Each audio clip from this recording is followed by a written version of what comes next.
I was standing near Gate B7 at Orlando International Airport, surrounded by tourists in bright shirts and kids dragging oversized travel pillows, when the moment that would break open 30 years of family patterns hit me harder than anything I had ever expected. The speaker overhead kept repeating reminders about gate changes and carry-on limits, while the smell of cinnamon pretzels drifted through the air, mixing with the dull buzz of hundreds of conversations. I was holding the handle of my suitcase with both hands, trying to calm my breathing and convince myself that this trip to Hawaii would be peaceful. I told myself Melissa would behave, that Mom and Dad would not take her side every time she sniffled, and that maybe for once I would not be the family disappointment. I should have known better.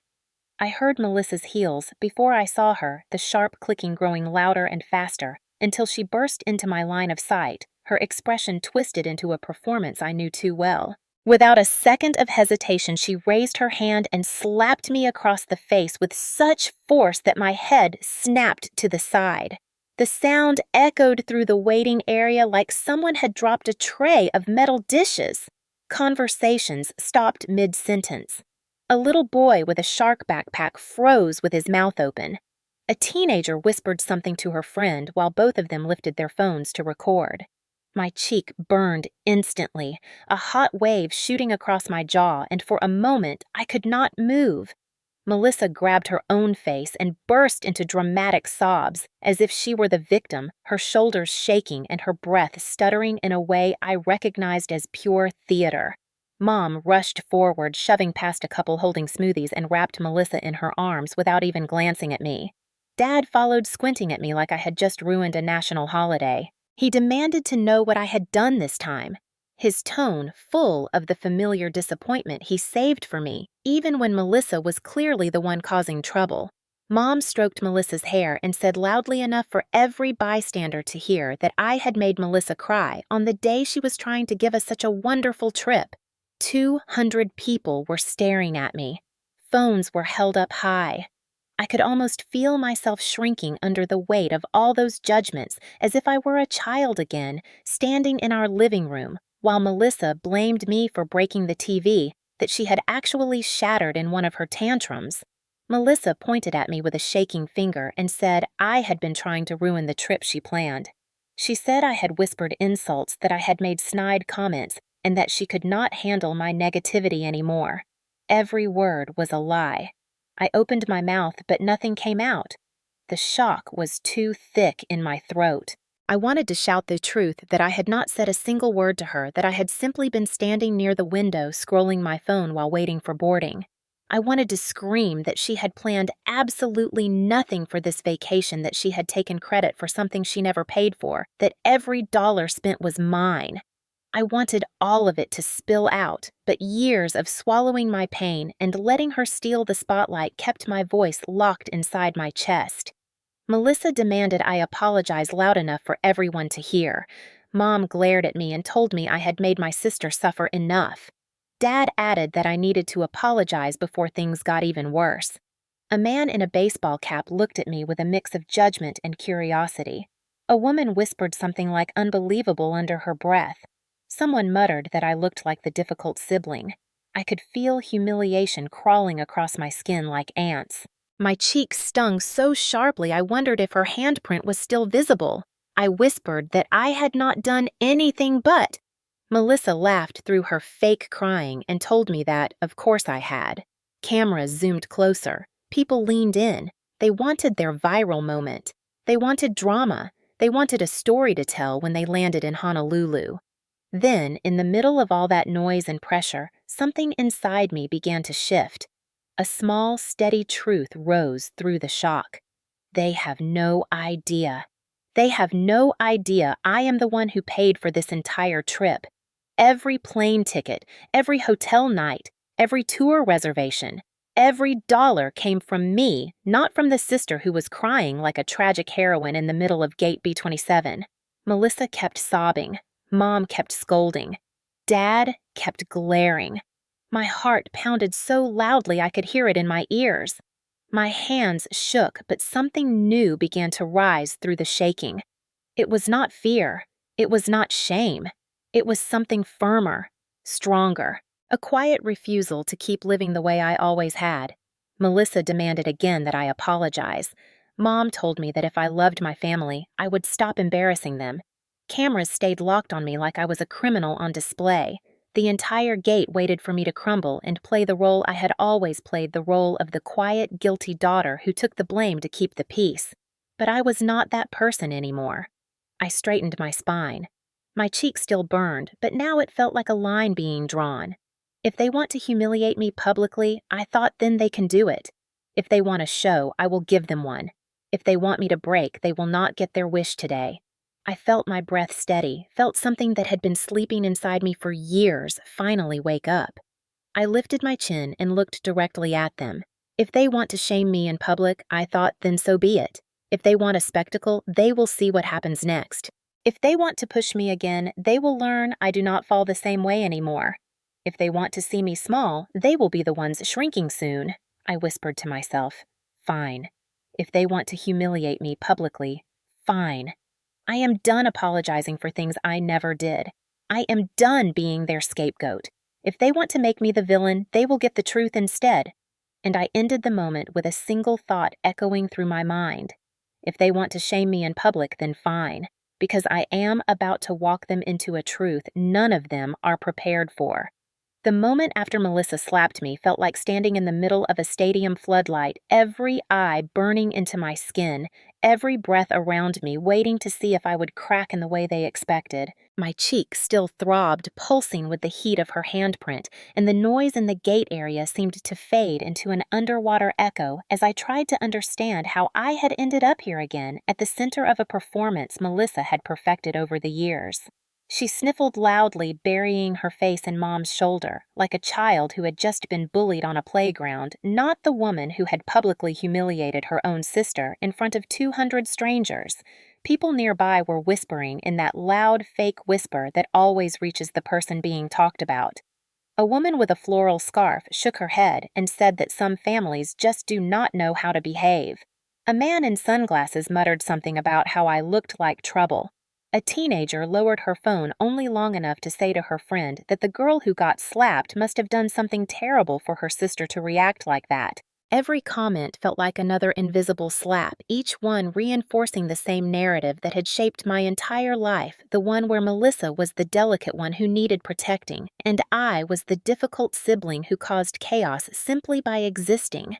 Melissa played her role flawlessly. She trembled in Mom's arms, her voice cracking as she said she just wanted a peaceful trip, that she was only trying to do something nice for the family, and that I had been attacking her with my attitude ever since we arrived at the airport. She added extra little hiccups between words, as if she were too overwhelmed to speak clearly, and several people watching nodded with sympathy toward her, their eyes sliding to me with quiet judgment. I clenched my jaw, not because of the pain in my cheek, but because I knew exactly what she was doing. She was flipping the entire situation so fast and so convincingly that even I, who lived through her lies all my life, almost felt the familiar pull to believe her. That was always the trap with Melissa. She was a master at turning herself into the victim, and everyone fell for it, especially our parents. Dad stepped between us, standing like some self-appointed guardian of morality, and glared at me with the same anger he had used when Melissa failed her first semester of college, and blamed me for distracting her with my so-called negativity. "Why can't you just behave?" he said loud enough for the people recording to catch it. "You are always doing this, always making things harder for your sister." I stared at him stunned that he could be so blind even now when the truth was so obvious. But that was the thing about gaslighting. Eventually, it teaches you to doubt your own reality, even when it is happening directly in front of your face. Melissa sniffed dramatically again and said she was shaking, that she could barely stand because of how cruel I had been to her. It was such an exaggeration that if I had not lived with her manipulation for years, I would have thought she was joking. But Dad nodded sympathetically, rubbing her back like she was the wounded party. Mom glared at me as if all of this were my fault, as if I had chosen to be slapped in public and humiliated for entertainment. Around us, the crowd leaned in, and I felt the heaviness of their stares sinking into my shoulders. Some were curious, some were amused, and some were filming because drama in an airport was more interesting than scrolling through social media. A staff member in an airport vest glanced over but immediately looked away, probably deciding this was just a family argument he wanted no part of. No one asked if I was okay. No one questioned why Melissa had hit me. No one stopped to consider that maybe the trembling, sobbing sister was not the one telling the truth. That was the kind of power Melissa had always wielded. She had the ability to warp the atmosphere of a room, shaping the story so that everyone sided with her before I even had the chance to speak. It happened when we were kids in school, when she told our parents I stole her lunch money even though I had been the one giving her money for months. It happened when she lied to her boyfriend about me sabotaging their relationship, even though I barely spoke to him. It happened every Christmas when she opened her expensive gifts and ours parents announced she deserved them because she had such a good heart while I unwrapped something small with a smile, pretending I was grateful instead of hurt. The flashback burned through me now with the intensity of a bruise forming beneath the surface. I felt tears press behind my eyes, not from the pain, but from the realization that this moment was exactly like all the others. Melissa orchestrated a scene. Everyone believed her. I had no voice. I bit my lip hard enough to taste blood and forced the tears back. I would not cry. Not here. Not in front of the woman who took pleasure in watching me crumble. Melissa let out another dramatic sob and said I needed to apologize immediately before I embarrassed the family even more. Dad nodded like a judge passing a sentence. Mom folded her arms, her face full of righteous disappointment. "Apologize," she said. "Apologize right now." I felt something crack inside me, not a breaking, but a shifting, a realignment of everything I had absorbed over the years. For the first time, instead of feeling small beneath their voices, I felt anger rise quietly, steady, and deliberate. The kind of anger that comes from years of being misunderstood, dismissed, blamed, and told to keep the peace, even when I was the one being hurt. I lifted my eyes and realized the crowd was still watching. Their phones were still recording. Their judgment still rested solely on me. And for the first time in my life, I was not afraid of their opinion. I felt the truth simmer beneath my skin, the truth that none of them knew yet. I am the one who paid for this entire trip. Every ticket, every reservation, every dollar. They have no idea who they are humiliating. I swallowed and let my breath steady. This was the moment I felt the injustice climb to its highest point. This was the moment that tipped the balance. This was the moment I realized I was done being the family scapegoat. I looked at Melissa still trembling in Mom's arms and felt the shift inside me solidify. If they wanted public shame, then they would get a truth none of them were prepared for. I was not breaking anymore. I was waking up. Growing up with Melissa meant growing up in a world where the rules bent themselves around her the way palm trees bend toward the wind, always leaning in her favor, no matter which direction life blew. I learned that before I learned to tie my shoes. I learned it the first time she cried when we were little, and Mom rushed to her even though she had been the one who pushed me off the couch. I learned it the afternoon she threw a tantrum in the grocery store, and Dad bought her the cereal she wanted and then scolded me for not being patient enough with my younger sister. I learned it every Christmas morning when Melissa tore open giant boxes filled with the things she wanted most while I unwrapped something smaller, something practical, something chosen without much thought. Dad always said we gave Melissa more because she was sensitive and needed encouragement. Mom always said I was strong enough not to need fancy gifts or extra attention. They called it balance. I called it training. Growing up in that dynamic taught me to shrink myself early, to step aside to yield. It taught me that if Melissa wanted something, it was easier to give it to her than to deal with the storm that followed a no. It taught me that if she pointed a finger at me, I was already guilty in the eyes of our parents. It taught me that if I stayed quiet, at least things did not get worse. The older we got, the sharper that imbalance became. When Melissa turned 16 and Mom and Dad bought her a used car, they told me I needed to help her get comfortable driving. That meant letting her take my turn using the driveway and waiting until she was done. It also meant she had permission to call me anytime she felt nervous driving. The problem was she felt nervous all the time. More than once I was halfway to work when she called crying because she did not want to drive alone, So I turned around to ride with her, arriving late to my job while Melissa bragged to her friends that she had a personal chauffeur. When I saved up enough to buy my first car, I asked if she could take the bus for a couple of weeks to give me time to adjust to my work schedule. Dad said I should not be selfish. Melissa needs support. I needed support too, but no one noticed. When Melissa broke the television during one of her moods, she told our parents I had been standing too close and distracted her. Dad had not even been in the room, but decided the story made sense. He lectured me about being more thoughtful next time, while Melissa sat on the couch chewing gum and scrolling her phone like nothing had happened. The favoritism was not always loud or explosive. Most of the time, it lived in the small spaces between words. When Melissa complained about her friends, Mom would hold her and say she was too good for them. When I came home upset after someone hurt my feelings, Mom would sigh and say she did not have the energy for drama. When Melissa dropped out of her college classes 2 semesters in a row, Dad blamed the stress of growing up. When I asked if they were disappointed in her, Dad looked at me like I had insulted the family. When I worked double shifts to help pay for my textbooks, no one said thank you. When Melissa maxed out 2 credit cards shopping online, Mom said everyone makes mistakes and asked if I could help her catch up. And I did. I paid off one of those cards over time, and Melissa never mentioned it again, not once. She did mention, however, that she wanted a spa day to help her reset emotionally from the stress of being in debt. Dad gave her his credit card for that one. Holidays were the worst. The entire family saw Melissa as the golden child. Relatives complimented her non-stop, even when she had done nothing worth praising. She could burn a casserole and they would still call her thoughtful. She could forget a birthday gift and they would say she had so much on her plate. Meanwhile, if I brought homemade food or remembered every detail of a celebration or organized an event, I was met with polite nods, the kind reserved for someone who was helpful but forgettable. It was as if Melissa cast a spotlight wherever she went. Everyone saw her. No one saw me. The irony was that Melissa knew exactly how favored she was, and she wielded it like a shield whenever she wanted something. She never apologized for taking more space than she needed, more attention than she deserved, or more resources than she earned. She simply assumed the world owed her comfort. Mom and Dad fed that belief so thoroughly over the years that Melissa grew into an adult who expected the universe to rise and fall with her moods. And I was the designated fixer. If she needed a ride, I drove her. If she needed money, I found a way. If she needed someone to blame, I stepped forward before she could point. It was not that I liked it. It was that I learned early that refusing her cost more than giving in.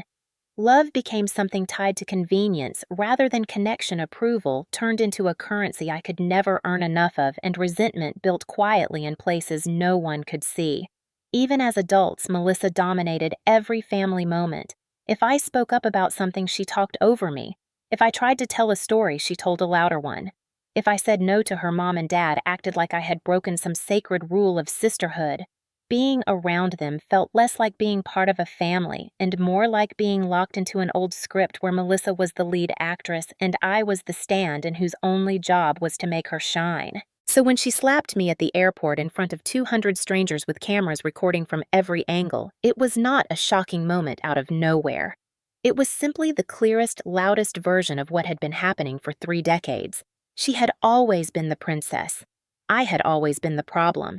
And for 28 years, that had been the story everyone believed. But something had changed inside me at Gate B27. The humiliation did not swallow me like it used to. The injustice did not silence me the way it always had. For the first time, I felt the weight of all those years gathering into something else. Something fierce and undeniable. Something that told me the cycle was about to break because I was finally ready to stop playing the part they had scripted for me since childhood. For most people, a family vacation to Hawaii is something joyful, something anticipated with excitement, something that feels like a reward after years of hard work. For me, standing in that airport with a stinging cheek and 200 strangers staring at me like I was some villain in my own life, all I could think about was how twisted it felt that the trip they believed Melissa had gifted them was actually the result of 6 years of my saving, planning, and sacrificing.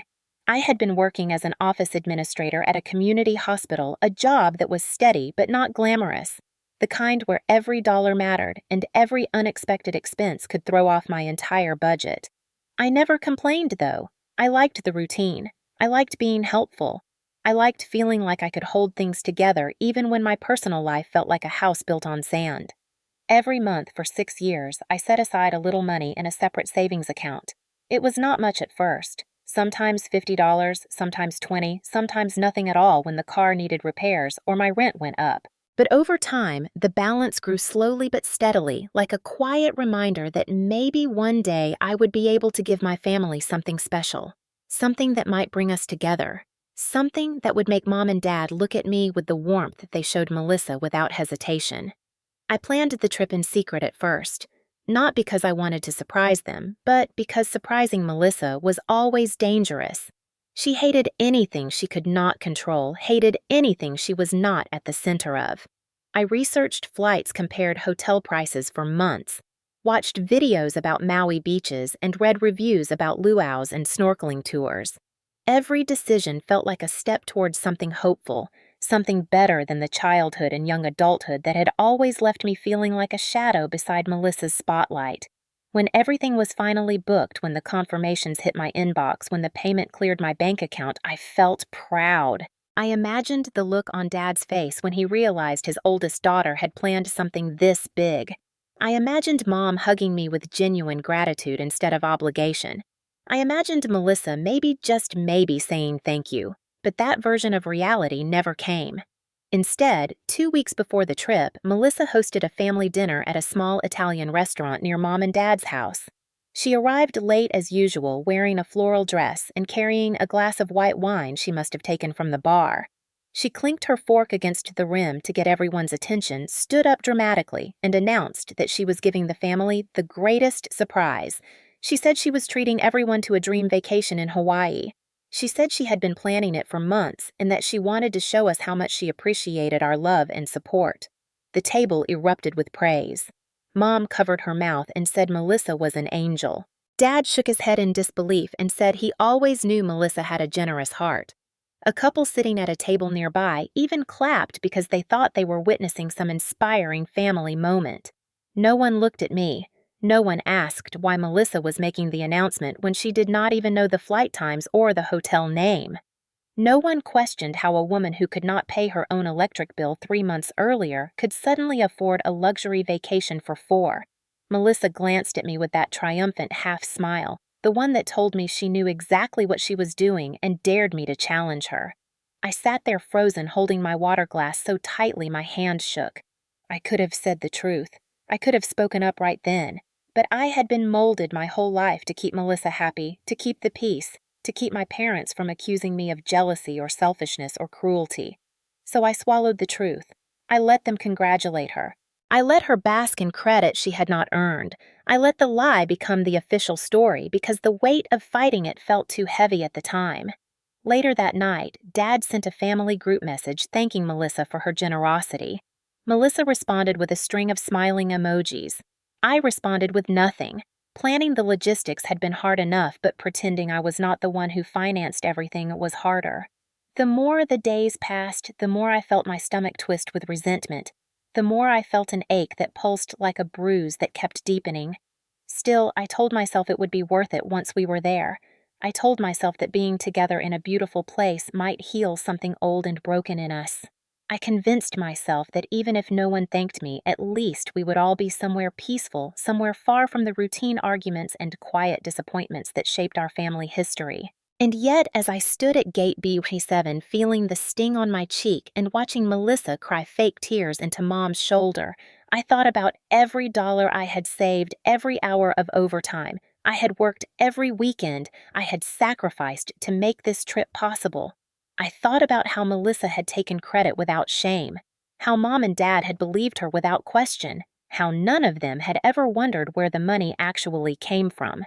This trip was supposed to be a gift of love, but in that moment, it became something else entirely. It became proof of how invisible I had always been to them. It became the final confirmation that no matter how much I gave, they would always see Melissa as the giver and me as the problem. The truth of it burned in my chest. They never paid for this trip. They never planned it. They never sacrificed anything for it. They had simply taken what I offered and rewritten the story to fit the version of reality they preferred. And now, after 30 years of being overshadowed, blamed, and erased, I felt something inside me shift irreversibly. Because this time, I was ready to rewrite the story myself. After the slap, after the gaslighting, after the sick feeling of standing in the middle of Gate B27 with 200 strangers staring at me like I was a problem they could not wait to dissect, I walked away from Melissa and my parents just far enough to breathe again. The gate area felt swollen with tension as if the very air had thickened and pressed against my throat. I sat down in one of the hard plastic chairs near the window, the kind that always made your back hurt and your legs fall asleep, and watched as the boarding screen blinked with updates for Flight 278 to Honolulu. I had spent months imagining what it would feel like to see that flight number in person, months picturing us laughing as a family, sharing snacks, arguing lightly about who got the window seat. The reality unfolding around me was so far from that fantasy that I felt a strange grief settle over me, heavy and suffocating. From a distance, I heard Melissa whining to Mom that she refused to sit anywhere near me on the plane. She said my negative energy would ruin her trip. Negative energy. That was her favorite phrase whenever she wanted to disguise cruelty as self-protection. Dad nodded along as if Melissa were a delicate flower whose emotional safety required absolute obedience from everyone else. Mom agreed that separating us would be best and that I needed time to reflect on why I always caused conflict. The absurdity of the whole situation made bile rise in my stomach. I had done nothing but check my phone. I had done nothing but stand there waiting to board a trip I paid for. Yet somehow, in the twisted logic of my family, I was the villain again. I watched them fuss around Melissa as if she were a celebrity who had just survived an inconvenient crowd, not the person who had slapped her own sister in public. She dabbed under her eyes with a tissue, even though no real tears had fallen. She kept glancing toward me, checking to see if I was watching, checking to see if her performance had landed. In that moment, everything about my childhood surged back vivid as a fresh wound. I remembered being 10 years old when she screamed that I had stolen her bracelet, a cheap plastic thing she had misplaced under her own bed. Mom demanded I empty my pockets while Melissa stood behind her smirking. I remembered the day Melissa failed her driving test and sobbed for hours, claiming I distracted her because I breathed too loudly in the car. Dad believed her. He told me to apologize even though I had been gripping the door handle in terror the entire time. Memories like those rose up one after another until I felt dizzy with the weight of them. The airport noise faded into a dull roar. People dragging suitcases, kids complaining announcements echoing overhead. All of it swirled together, but the sharp pain of the past cut through it. I looked at Melissa surrounded by our parents and realized something painful. She had never grown up. She had simply grown older. Every part of her adult life was an extension of the child she had been, the child Mom and Dad insisted needed protection from everything, even from consequences of her own actions. She had never heard the word no without reacting like someone had injured her. She had never taken responsibility for anything. She had never apologized sincerely in her life. Instead, she stretched her entitlement over everyone near her, suffocating any boundary that dared to rise. And now, here at Gate B27, she was suffocating me again. At one point, a teenager with pink headphones lifted her phone and asked the friend beside her if she had recorded the whole thing. "Family drama at the airport," she said, sounding delighted. "This is going to blow up on TikTok." Her friend laughed and said the slap was crazy and that I looked guilty. I felt heat rush through my chest, not embarrassment, but a deep anger that pulsed like a heartbeat. I was done being misjudged. I was done being the scapegoat. I was done letting Melissa write the narrative of my life. A part of me wanted to stand up and yell the truth right there. I wanted to announce to the 200 strangers that Melissa had not paid for a single ticket or hotel night or tour. I wanted to point to her and explain how she had manipulated our family for decades, how she used tears like weapons, how she twisted every story until she came out the victim. I wanted to tell the crowd that the only reason we were even going on this trip was because I had poured my savings into it. But I stayed seated. Not because I was scared, but because something inside me was shifting into place. It was not time to speak yet. Not time to reveal the truth. Not time to strike. Not yet. Then Melissa walked over, not close enough for anyone to accuse her of starting something, but close enough for her words to stab me through the air. She said she had talked to the gate agent and would be sitting far from me. She said I needed to stay out of her space. She said everyone agreed it was better for her mental well-being. Then she smiled that cruel, satisfied smile, the one that said she had won again. That smile was the last straw. It was the moment I felt something harden inside me, something that had been soft and forgiving for far too long. I looked at her and realized I did not owe her anything anymore. I did not owe her understanding. I did not owe her patience. I did not owe her silence. As she turned away, still basking in the attention of our parents, a calmness washed over me, a clarity that felt like standing at the edge of a cliff and finally understanding you have wings. I was done, truly done. And the moment I accepted that, something in my mind clicked. I heard a voice, quiet but unmistakably mine, saying, "Enough." I breathed in deeply, feeling the weight lift, and in that breath I knew what I was going to do next. I was going to take back my power, all of it. I walked toward the restroom with the kind of shaky, uneven steps that come when your body is trying to hold itself together while your mind spins like a storm you can no longer contain. The automatic door hissed open and I stepped inside, grateful for the temporary silence compared to the chaos at gate B27.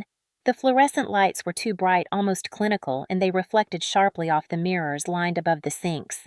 When I finally looked up, I froze. My cheek was still red from Melissa's hand, an angry mark glowing against my skin, proof of a humiliation she had executed flawlessly in front of 200 strangers. My eyes were glassy, not from tears, but from the intensity of the moment, from the deep ache of 30 years of being dismissed, blamed, and overshadowed by a sister whose needs, emotions, and tantrums were always treated as sacred. I gripped the edge of the sink, my knuckles turning white, and tried to steady my breath. For a few seconds, I could hear only the thump of my own heartbeat and the distant muffled announcements echoing through the airport. Then, like a flood, the memories poured in. The childhood moments where Melissa cried and I was blamed, the teenage years where she lied and I was punished, the adult years where I paid her bills, covered her mistakes, let her take credit for things she never lifted a finger to do. My reflection blurred as my eyes stung again, not from sadness, but from something sharper, something older, something that had been buried under years of forced patience. I felt anger rise, not the explosive kind Melissa used to get what she wanted, but a deep, steady anger that came from finally understanding the truth. I had been conditioned to accept mistreatment, conditioned to silence myself, conditioned to let Melissa rewrite every narrative until I disappeared from my own story. But something in me had reached its limit, and that limit had been reached the moment her hand struck my face in front of all those people while she performed victimhood like it was her personal art form. I looked at myself again, really looked, and saw a woman exhausted from carrying a family that never bothered to carry her back. For the first time, I did not see weakness in my reflection. I saw survival. I saw someone who had endured far more than anyone realized. And suddenly, I felt something shift inside me like a door unlocking after years of being jammed shut. Slowly, I reached into my bag and took out my phone. My hands were still trembling, but my mind had never felt clearer. I opened the airline app and saw my name listed as the primary traveler, the one who had booked the flight, the one who had paid for all 4 tickets. A small jolt went through me. The power was mine. I had simply never used it. My thumb hovered over the screen as I stared at the confirmation details, reading them again and again until the truth settled fully into my chest. I paid for everything. Melissa had taken the credit. Mom and Dad had believed her unquestioningly. And then, on top of all of that, she slapped me in public. Years of silence cracked like brittle glass in that moment, and a sensation rushed through me, unfamiliar but exhilarating. It felt like reclaiming something I did not realize I had lost. I stepped back from the mirror and leaned against the counter, letting the idea form fully in my mind. I could cancel the tickets. I could take back every part of this trip that they had stolen from me. They would have no flight, no hotel rooms, no car, no luau tickets, no snorkeling tour, no Pearl Harbor visit, nothing, because none of it belonged to them in the first place. It all belonged to me. The thought did not feel spiteful. It felt righteous. It felt necessary. It felt like the first step toward freeing myself from a lifetime of being Melissa's emotional punching bag. I walked into an empty stall and closed the door, needing privacy for what I was about to do. The airport tile felt cold beneath my shoes as I sat on the closed toilet seat and opened the app again. My hand steadied as if my body finally understood my mind's decision. I typed in the airline's customer service number and hit call. The ringing sounded like the drumbeat of something about to change. When the agent answered, my voice was calm, steadier than I expected.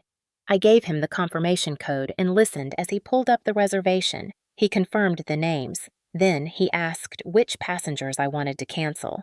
I swallowed once and said the words clearly. Cancel all except mine. 3 simple words that tasted like liberation. When he asked if I was sure, I said yes without hesitation. When he warned me about cancellation fees, I said that was fine. When he asked if there was anything else he could help me with, I told him no. The call ended and I felt adrenaline surge through my veins. My heart raced not with fear, but with the realization that I had just done something Melissa would never expect of me. I opened the hotel app next. My reservation was still there. 2 ocean view rooms, 4 guests. I called the front desk and changed the booking to 1 guest and 1 room. The refund amount appeared like a flash of validation. I did the same with the rental car, switching from an SUV to a compact. Finally, I opened my email and stared at the confirmations piling in one after another. 3 canceled airline tickets, 1 hotel room instead of 2, a compact car instead of an SUV. It felt like the universe was finally placing the story back into my hands. I stood and flushed the toilet only to cover the sound of my shaky exhale. When I stepped out of the stall and returned to the mirror, I did not see the same woman who had walked in. My cheek was still red, but now it looked like a badge instead of a wound. I felt taller, lighter, stronger. I whispered to my reflection, barely audible but entirely real. No more. Then I turned, walked out of the restroom, and headed back toward Gate B27 with a calmness that felt nothing like surrender. It felt like the beginning of something new. When I walked out of the restroom and stepped back into the wide hallway leading toward Gate B27, the airport lights looked sharper, the air cooler, and the noise somehow clearer, as if the entire terminal had shifted slightly because I had finally done something I had never done before. I had chosen myself. My footsteps felt different too, not hesitant like before, but steady, almost deliberate, like each step was pulling me further away from decades of forced compliance. The boarding screen still showed Flight 278 to Honolulu, and crowds of passengers were gathered near the seating area, some sitting on their luggage, some scrolling through their phones, and some glancing over at Melissa, who continued her dramatic performance in front of Mom and Dad. They were comforting her like she was a fragile glass figurine about to shatter, and she leaned into their arms as if she were genuinely wounded. For a brief second watching them, I wondered if they would still be embracing her, if they knew I had just canceled all 3 of their tickets. The thought sent a single shiver through me, not of guilt, but of a strange, electrifying justice that made my pulse quicken. I walked past a family with 3 kids arguing over who got the window seat. I walked past a couple wearing matching Hawaiian shirts. I walked past 2 teenage girls who were replaying the video they had taken of Melissa slapping me. One of them laughed and said she wanted to add music to it before posting. I kept walking until I reached an empty corner near the charging station and sat down. My phone buzzed in my hand with fresh email notifications. I clicked the first one. Hawaiian Airlines. Your modification is confirmed. 3 passengers canceled. 1 passenger remains. The official confirmation number glowed on the screen, and for a long moment, I simply stared at it.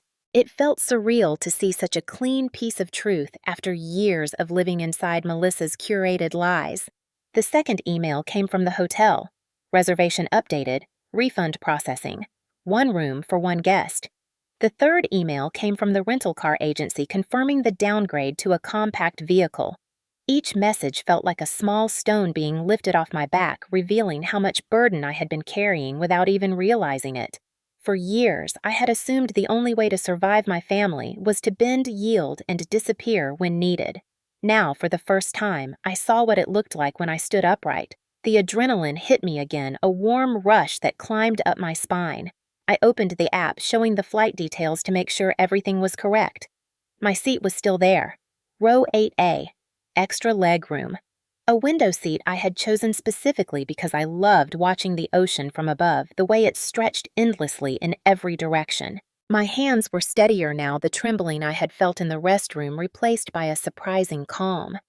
I looked up and saw Melissa wiping her eyes in a way I knew was fake because she kept checking her reflection in her phone screen to make sure the smudges appeared dramatic but not messy.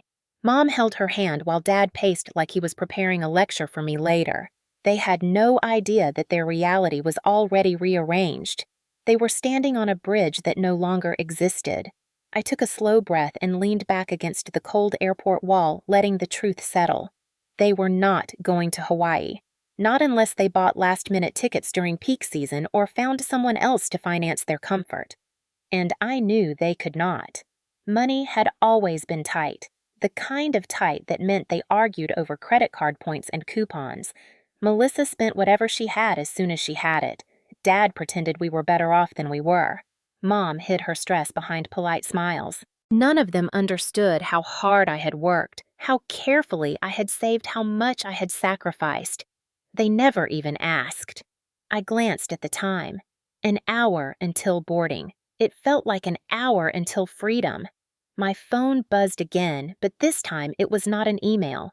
It was Melissa texting me. I could see the preview bubble on the lock screen. "We need to talk." I slid the phone face down without opening it. A second text followed. "Do not ruin this trip." Then another. "You always do this. You always make everything about you." I almost laughed. The irony was sharp enough to cut. She had slapped me, lied about me, taken credit for my gift, humiliated me publicly, and still she believed she was the victim. Still she believed she had the authority to dictate my behavior. Still she believed I owed her anything. The texts kept coming. "You better apologize. Mom and Dad are furious. You are acting insane." I ignored them. Instead, I opened the airline app one more time just to confirm what I already knew. 3 seats were gone. Only mine remained. I could almost feel the tension lifting from my shoulders, spreading outward until my whole body felt lighter. For the first time in years, maybe decades, I felt like I had taken control of my own life instead of letting Melissa dictate the terms. But beneath that lightness was something else, too. A sense of looming confrontation. A sense that what I had done was irreversible. A sense that the truth I was carrying would soon collide with their assumptions in a way none of them were prepared for. I lifted my eyes and looked back toward the crowded gate. People were settling into their seats and plugging in their devices. A child ran past, dragging a stuffed turtle. A gate agent began preparing the boarding podium. And at the center of it all stood Melissa, Mom, and Dad, still wrapped in their bubble of misguided loyalty and misplaced sympathy. They had no idea the story had already changed. They had no idea their roles were about to shatter. They had no idea that for the first time in my life, I was writing the ending. I took another breath, slow and steady. Then I whispered to myself the words that had carried me here. All done. When I walked back toward Gate B27, I could feel the weight of what I had done settling into my bones like a quiet, steady vibration. Not fear, not guilt, something deeper, something clean, something that felt like the first breath after surfacing from deep underwater. The gate area was still buzzing with the same chaotic hum of travelers, but now the energy felt different to me, as if I were moving through a place where the rules had been rewritten and I was the only one who knew it. Melissa was still standing with Mom and Dad, her face scrunched in that delicate, wounded expression she used whenever she needed the sympathy of an audience. It was almost impressive how quickly she could shift into victim mode, how effortlessly she could produce trembling breaths and wide eyes, how naturally she could adopt the role of the fragile daughter, wronged by the sibling she constantly undermined. As I approached, I saw Mom rubbing her back in slow circles, while Dad stood guard like a watchdog who had chosen the wrong person to protect. They had no idea the ground beneath them had already cracked open. Melissa noticed me first. Her eyes narrowed, then widened, then landed on me with the intensity of someone preparing for another performance. She straightened her posture, wiped her eyes even though no tears were falling, and said loudly enough for nearby passengers to hear that she hoped I was coming to apologize. I did not answer. Instead, I reached into my bag, pulled out my phone, and felt a strange calm settle over me as I scrolled to the email folder containing every receipt, every confirmation, every proof of truth that Melissa had stolen. Melissa frowned when she realized I was not engaging with her script. Mom stepped forward and told me to stop acting dramatic. Dad crossed his arms like he was preparing to lecture me into submission, but none of them were ready for what I was about to do. I turned my screen toward them, tilting it just enough so that the curious passengers nearby could see too. The first email displayed was the flight confirmation. 4 tickets. My name listed as the purchaser. My card number partially visible. The date it was booked. The cost. The unmistakable proof that the trip Melissa claimed to have gifted was financed entirely by me. The shift in the air was immediate, sharp enough to feel like static. Mom blinked rapidly, as if trying to interpret what she was seeing. Dad leaned in with a frown that faltered before he could hide it. Melissa's entire expression changed. The theatrical sadness vanished. The trembling stopped. Her eyes widened, her lips parted, and her hands froze mid-gesture. For the first time in years, I watched her run out of lies. I swiped to the next email. The hotel reservation. 2 ocean view rooms booked with my card. Then the rental car confirmation, then the luau tickets, then the snorkeling tour, then the Pearl Harbor passes, then the Diamond Head reservation. One after another, the truth unfolded on my screen like a series of blows Melissa had never prepared for. People nearby leaned closer without shame. A middle-aged couple paused their conversation to watch. A teenage boy elbowed his friend and said he knew something big was happening. Someone whispered that the sister crying earlier might not be the victim after all. Melissa reached out to snatch my phone, but I pulled it back before she could touch it. Her voice cracked as she stammered something incoherent. Something about timing, something about surprise gifts, something about how she was going to pay me back eventually. But her words fell apart as fast as her story did. I stayed calm, my voice steady, a tone I did not recognize because I had never used it with them before. I said that everything she claimed credit for had been planned and paid for by me. I said she had lied to our parents and to every person who believed her fabricated generosity. I said she had slapped me in public while acting like I had ruined her imaginary gift. I said I was done letting her weaponize her tears and rewrite reality. Dad tried to interrupt with my name, but his voice lacked the confidence it usually carried. Mom opened her mouth as if to defend Melissa, but then closed it again when I showed the credit card statement attached to the booking. Melissa's breathing quickened. Her fake composure cracked like a thin layer of ice. She looked around as if searching for someone to rescue her, someone to buy the story she always managed to sell. But the crowd watching did not look convinced. They looked uncomfortable. They looked stunned. They looked like they were witnessing a truth far more complicated than the dramatic slap they had recorded earlier. One woman whispered that the younger sister had taken credit for the whole trip. Another muttered that she hated people who lied to their own family. A man shook his head and said, "I had every right to be upset." Melissa's voice rose in a desperate pitch as she insisted she had planned everything, but the receipts contradicted her in plain text. She said she would have paid me back, but we all knew that was a lie she had used for years.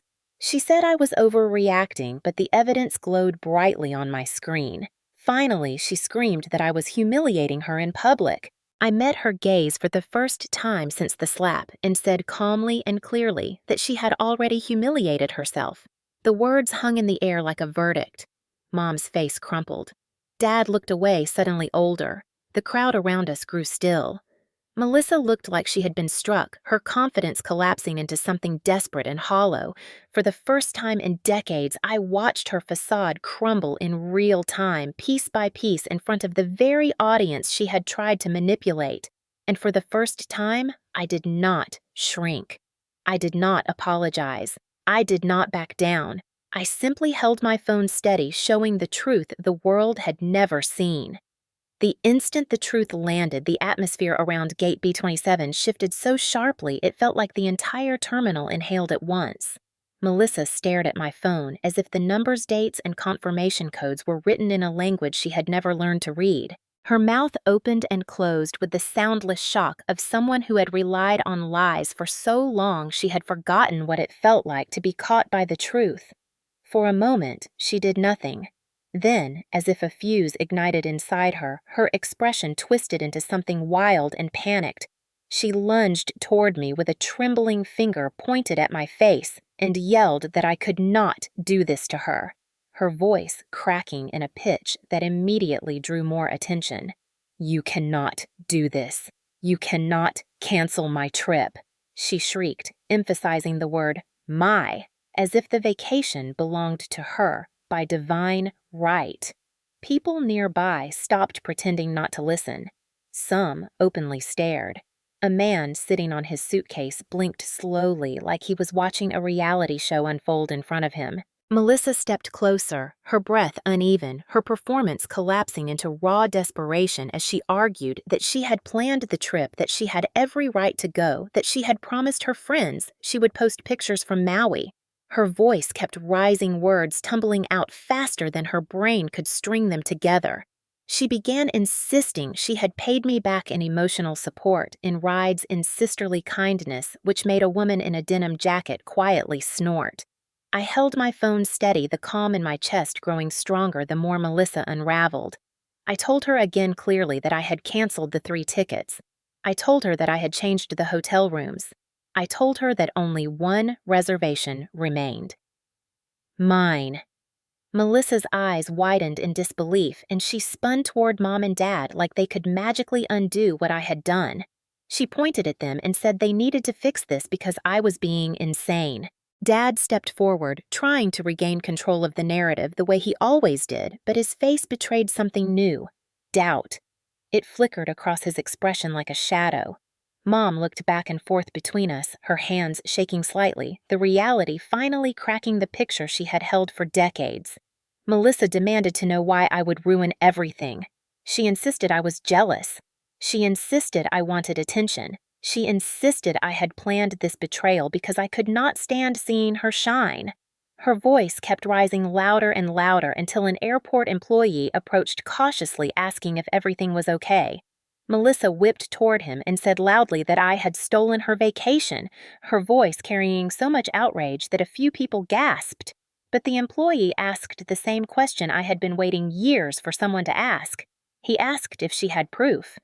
Melissa froze. Completely. Her mouth hung open, but no sound came out. I watched the panic spread across her face, watched her eyes dart around the terminal, searching for someone to rescue her from the truth. When no one did, she lunged again at me, shouting that I needed to show the rest of the emails because maybe they were fake. Fake. She said that word so frantically that a man behind her raised an eyebrow and said he doubted I had forged a credit card number to humiliate my sister at an airport. Melissa spun toward him and snapped that he did not know anything. He shrugged and went back to scrolling his phone. It was the smallest rejection, but it hit her like a blow. I repeated the words she had ignored her entire life. Proof. Show proof, Melissa. You said you planned the trip. Show something. Show an email. Show a receipt. Show a confirmation. Show anything. Her face crumpled. She lifted her hands like she wished she could physically push the truth back into the shadows where she had kept it for so long. Mom finally stepped closer to me and asked in a trembling voice if what Melissa had said at dinner was not true. I looked straight at her and said the words she had never expected to hear. She lied. Mom's face paled. Dad looked like he had been punched in the stomach. The crowd around us grew even quieter, the shift in their expressions changing from judgment to recognition. They were seeing a different story now. They were seeing a different villain. A woman whispered that Melissa should be ashamed. A man muttered that he hated people who stole credit for things they did not pay for. Melissa heard every word, and something inside her cracked. She turned back to me, her voice shaking raw, unfiltered. "You cannot cancel us," she said, her voice breaking like a child denied a toy. "You cannot ruin my trip." I stepped forward slightly, not aggressive, just steady. I told her that she had ruined her own trip the second she slapped me in public and lied about it. She screamed that I was dramatic, that I was selfish, that I was ungrateful, that she had worked so hard on this trip. The crowd burst into laughter at that one. It was cruel laughter, unexpected and sharp, but it was honest. And for the first time in my life, Melissa did not know how to turn the crowd back in her favor. She looked at me with pure panic, her voice dropping to a desperate whisper only I could hear. "Undo it.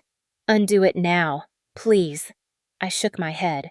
Calm, firm, final. "I am done, Melissa." Her breathing turned shallow. Her eyes filled with the first real tears she had shown all day. Then she lost control completely. She stomped her foot. She screamed that I owed her. She insisted the world revolved around her. She begged. She threatened. She tried everything she had ever used to manipulate me. None of it worked. I stood still, a calm center in the storm of her unraveling. And when she realized nothing she did could make me bend again, she finally understood the truth. She had lost.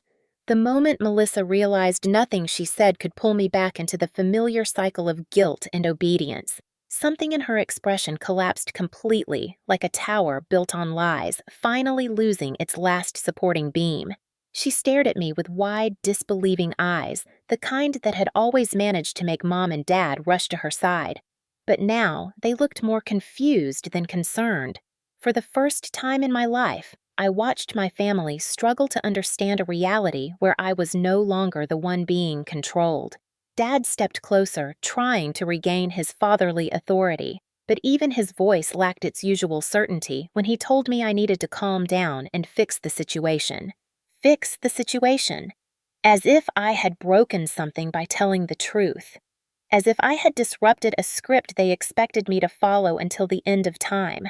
Mom started crying soft at first, and then, louder, her hands trembling as she asked why I would do this to the family. She said it in the same tone she used when Melissa had one of her meltdowns, the tone that implied emotional devastation, even when the situation was nothing more than Melissa not getting her way. I looked at my mother, really looked at her, and realized she had no idea who I was outside the role she had assigned me. She only saw the daughter who absorbed blame, soothed chaos, and carried quiet burdens. She had never once asked what those burdens felt like. Melissa suddenly grabbed my wrist, her nails digging into my skin as she begged me not to leave them stranded.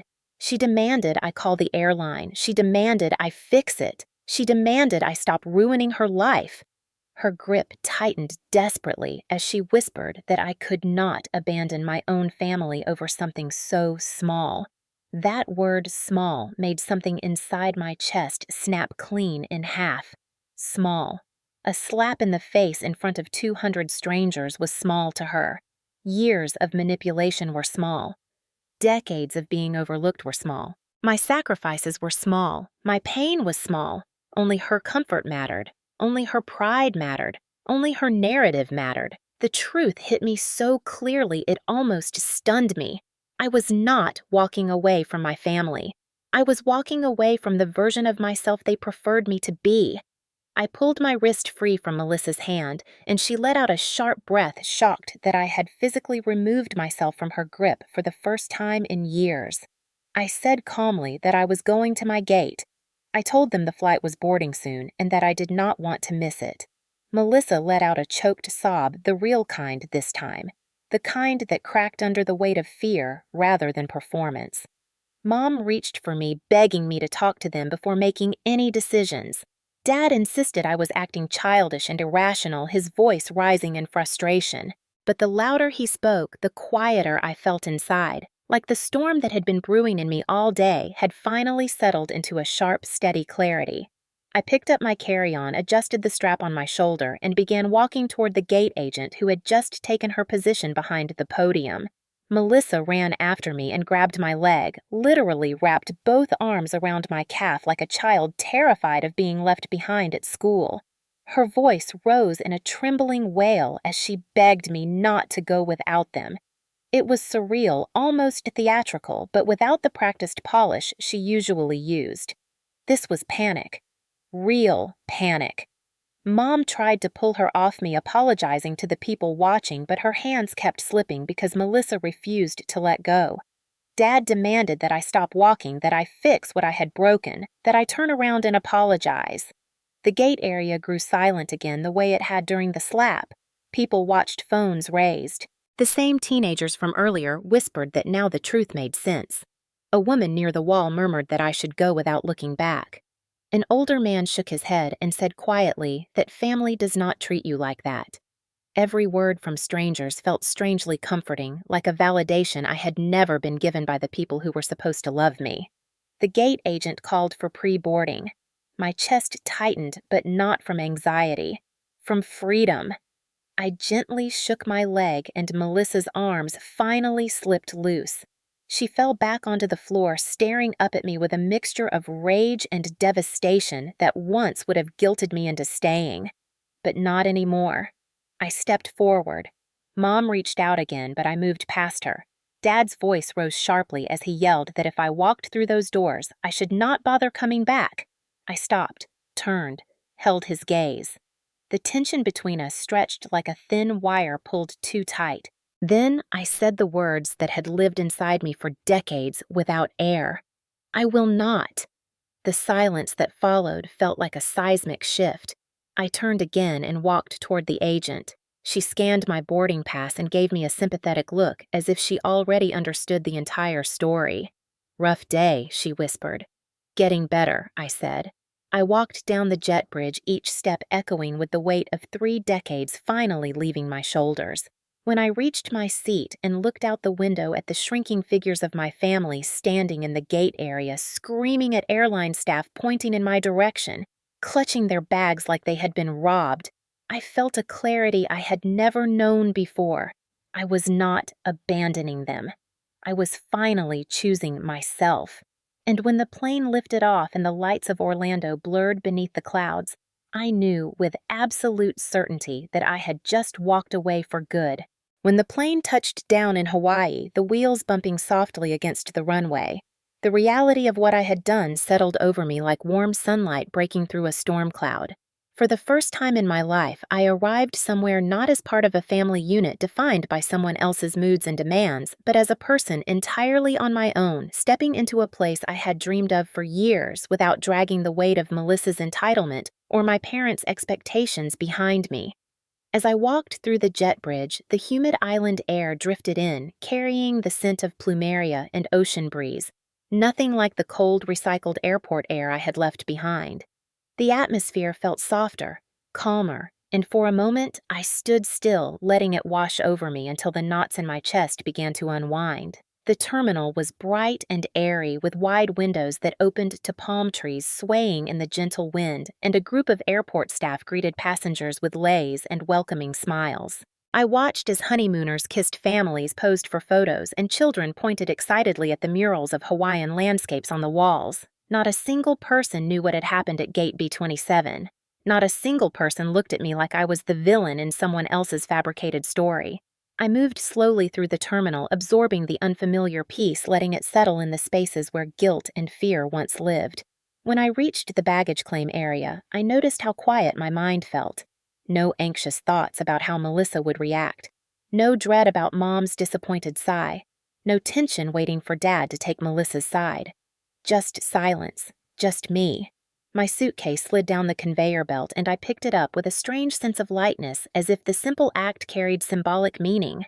Outside the building, the sunlight was bright but gentle, reflecting off the pavement in a shimmer that made everything look almost unreal. Palm trees lined the walkway, their shadows swaying in long, easy arcs across the ground. I paused for a moment to breathe it all in. I had imagined this place so many times while working late shifts drinking coffee in break rooms, or staring at budgeting spreadsheets, wondering if the dream of a Hawaiian vacation would ever become reality. Now I was here, alone. And strangely, that aloneness felt like freedom instead of abandonment.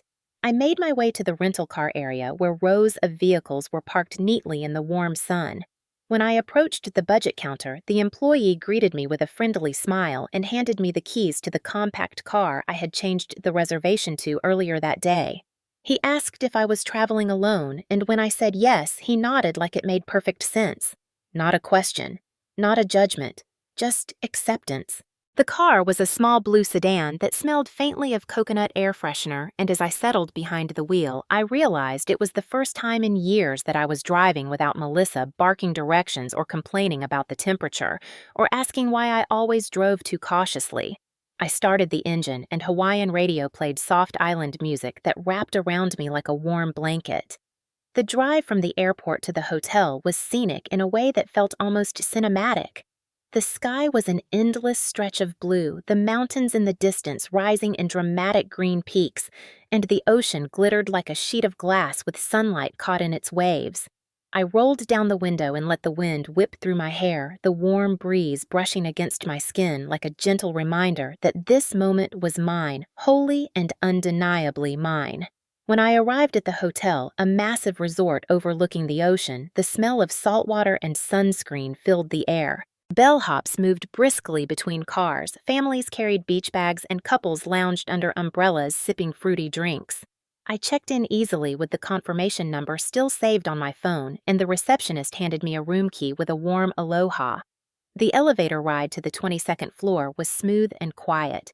My reflection in the mirror looking different, somehow softer, less burdened. When I opened the door to my room, the first thing I saw was the wide balcony overlooking the ocean. The water sparkled like a field of diamonds stretching out endlessly, waves rolling in gentle rhythms against the shoreline. I stepped outside, the breeze lifting my hair, and leaned against the railing. For several minutes I just stood there watching the horizon glow with the late afternoon sun, the kind of beauty that made everything silent inside me, that made every painful memory feel like it was floating farther and farther away. I ordered a drink from room service, a simple cocktail with pineapple and coconut, and when it arrived, I carried it out to the balcony and held it up as if toasting my own liberation. I thought about the years I had spent bending myself to fit inside a family dynamic that crushed me. I thought about all the moments I had let Melissa's needs eclipse my own. I thought about every time I had swallowed my voice to keep the peace. And then I thought about the moment I walked away at Gate B27. The moment I chose myself, the moment my life split into a before and after. As the sun dipped lower in the sky, casting orange and pink streaks across the water, a warmth spread through my chest, the kind that had nothing to do with the drink in my hand. It was peace, real peace, a feeling I had never known completely until now. I whispered to myself almost in disbelief, I am free. The words drifted into the breeze and disappeared, carried away over the water, but their truth stayed with me. I sat in the quiet of my ocean view room, listening to the distant sound of waves and the soft hum of life happening around me, and I realized something simple and profound. I was happy, not comfortable, not resigned, not pretending, truly happy. And for the first time in my life, happiness did not come with guilt attached. The next morning, when sunlight streamed through the balcony curtains and the soft crash of waves echoed from below, I woke with a sense of lightness that felt almost unfamiliar, as if my body was adjusting to a world where I no longer had to brace for Melissa's demands or my parents' disappointment. I stepped outside onto the balcony, the morning breeze wrapping gently around me, carrying the scent of ocean salt and blooming flowers. The ocean glowed a soft turquoise sparkling beneath the rising sun, and for the first time in what felt like years, I took a deep breath without feeling a knot tighten in my chest. After a simple breakfast downstairs, I joined a snorkeling tour at Hanauma Bay, where the water was so clear it looked like glass laid over a vibrant world beneath. When I slipped into the water, the coolness against my skin made my breath catch, but in a good way, a way that forced me into the present moment. Schools of colorful fish darted around coral formations, moving with a grace that made me feel small but deeply alive. I floated quietly, listening to the muted sound of my own breathing through the snorkel tube, and I thought about how much of my life had been spent underwater in a different sense, drowning in roles I never chose, suffocating under expectations I never agreed to. Here underwater, in a literal sense, I felt more in control than I ever had above the surface. After the tour, I sat on the sand, letting the sun warm my skin, letting the salt dry on my legs, letting my thoughts settle into a gentle rhythm instead of the frantic pace I was used to. I did not check my phone. I did not worry about missed calls. I did not wonder what Melissa was plotting or how my parents were reacting. The silence from them, instead of punching holes in my peace, made it stronger. In the afternoon, I drove to a popular hiking trail, the kind with winding paths that climbed steadily toward a breathtaking overlook. The air smelled of earth and wildflowers, and as I climbed, sweat gathering at my temples, I realized I could hear my own heartbeat steady and grounded, like a reminder that I was still here, still capable, still mine. At the top, the view stretched endlessly, the ocean blending into the sky in a seamless line of blue. I stood there a long time, my hands resting on my hips, the wind tugging gently at my hair, and I felt something in me push forward, a realization that had been building quietly since I walked away from Gate B27. I had spent so much of my life surviving Melissa's chaos that I had forgotten what living felt like. A married couple around my parents' age approached the overlook and stood beside me admiring the view. The woman smiled warmly and said it was her favorite spot on the island. Her husband nodded and said softly, "You teach people how to treat you." At first I thought he was talking to his wife, but then he glanced at me with gentle eyes that held a kind of understanding I had not expected. The words hit me so deeply I had to swallow hard. You teach people how to treat you. He did not know me. He did not know what had happened, but he had spoken the exact truth I needed. I thanked them quietly, and they continued down the trail, leaving me standing there with the words echoing in my mind. All these years I had taught Melissa that she was allowed to dominate my life. I had taught my parents that I would always bend. I had taught myself that silence was safety. But now, here on a Hawaiian cliffside with the ocean stretching endlessly before me, I understood the cost of that lesson. I had taught the world to overlook me, and now it was time to unteach it. That evening, I returned to the beach and let the warm water rush over my feet as the sky turned shades of gold and pink.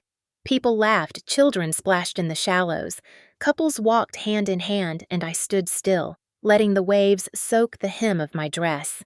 I felt a quiet strength rising in me. Not a sudden or dramatic surge, but a slow and steady rebuilding like the tide coming in.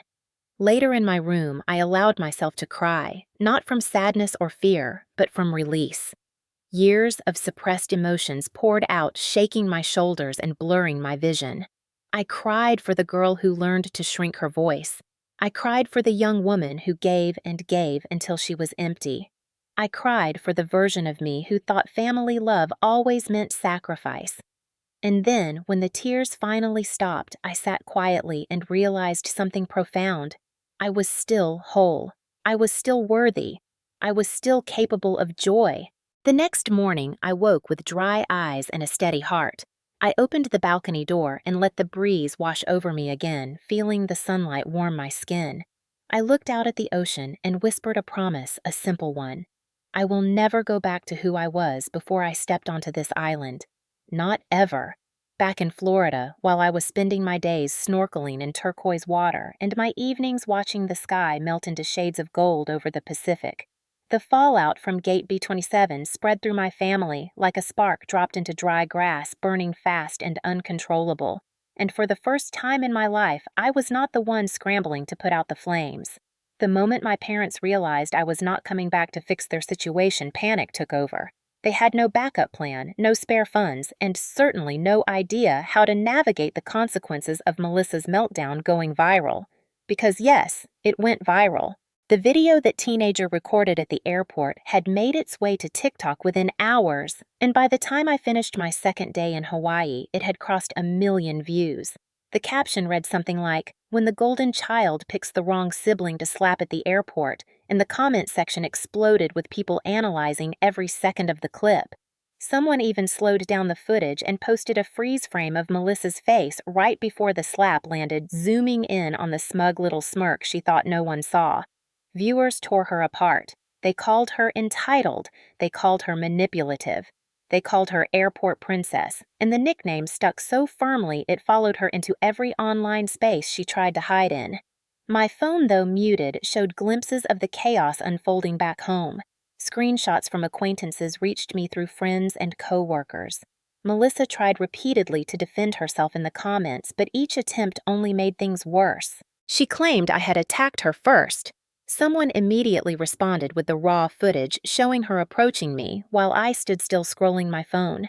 She claimed she paid for the trip. People pointed out the receipts I displayed at the airport. She claimed it was all a misunderstanding. Viewers countered that misunderstandings do not usually involve full-force slaps in front of 200 strangers. Meanwhile, my parents were scrambling in their own way. They spent hundreds of dollars booking last-minute hotel rooms near the airport because they had nowhere else to go. My mother's texts became a mixture of shame and anger. She said I had humiliated them. She said I had betrayed the family. She said she could not believe I had treated Melissa so cruelly. But then something shifted. It must have been the public shaming, or maybe the isolation that hit them when they realized not even their closest friends were taking their side. My parents had planned to meet the Hendersons' longtime family friends in Hawaii, but when they explained what happened, the Hendersons apparently told them that if Melissa slapped me, then Melissa needed consequences. That was the first time in 30 years anyone in their social circle defended me. When my mother tried to say it was more complicated than that, the Hendersons responded simply with, "If it was your older daughter who slapped Melissa, you would not be defending it." My parents had no answer. Their embarrassment deepened when relatives started seeing the viral video. Some of them reached out directly to me while I was sitting by a pool, sipping pineapple juice, asking if I was okay, and telling me they always suspected things were unfair in our house. The truth was spilling out everywhere, and Melissa, who once thrived on attention, hated every second of it. Her friends stopped texting her. Her co-workers started whispering behind her back. The nickname Airport Princess spread through her workplace so quickly that her supervisor eventually pulled her aside to ask if she needed a leave of absence. Melissa blamed me for all of it, of course. In a long, furious email she sent before I blocked her, she said I had ruined her life and destroyed her reputation. She said I had overreacted. She said she would never forgive me, but what stunned me most was the admission buried between the accusations. She wrote that she never expected I would fight back. That line echoed in my mind for days. She never expected I would fight back. That was the whole truth of our relationship in one sentence. Melissa had never believed I was capable of choosing myself. She had never believed I was capable of walking away. She had never believed I would do anything but endure her behavior quietly the way I always had. Meanwhile, my parents' messages gradually softened.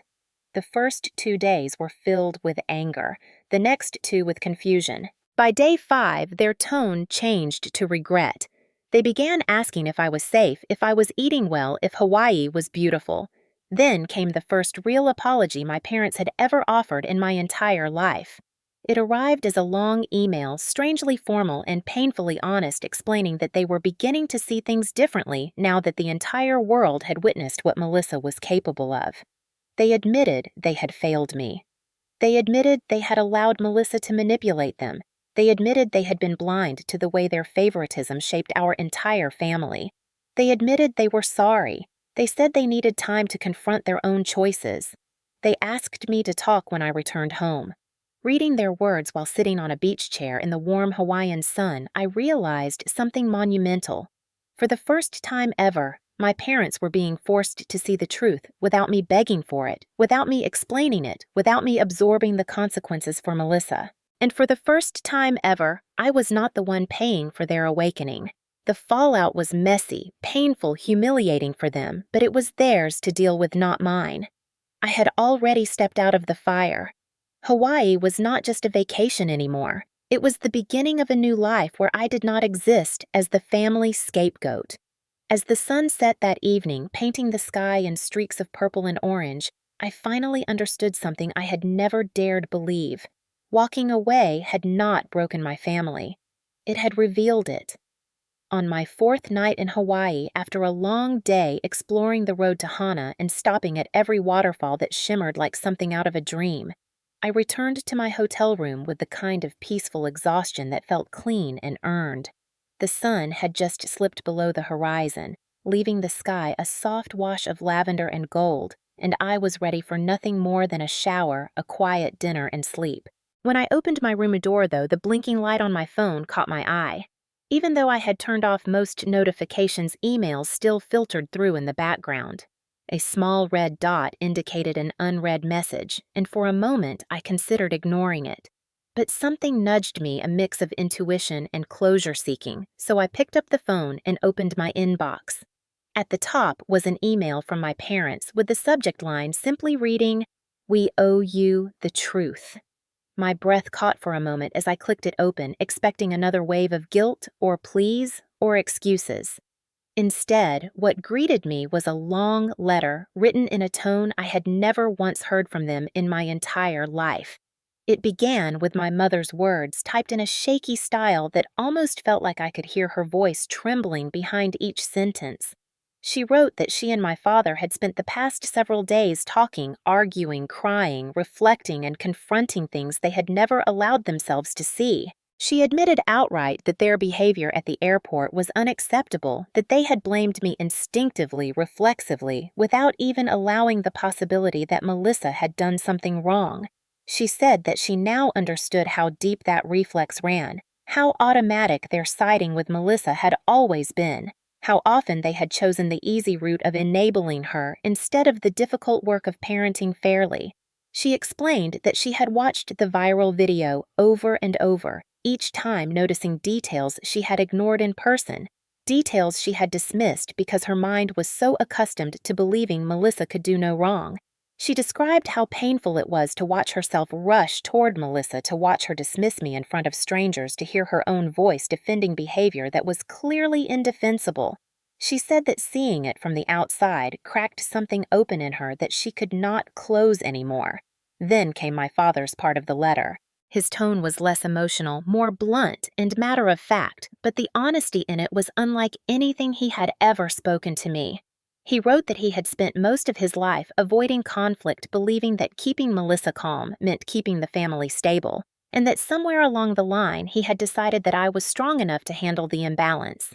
He admitted he convinced himself I did not need as much support because I seemed more responsible, more capable, more grounded, and that he had used those assumptions as a justification for overlooking the ways I was suffering.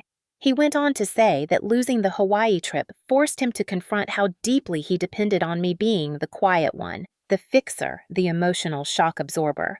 He wrote that my leaving them stranded forced him to see how unfairly the family functioned and how Melissa had relied on manipulation while he and my mother allowed it to continue.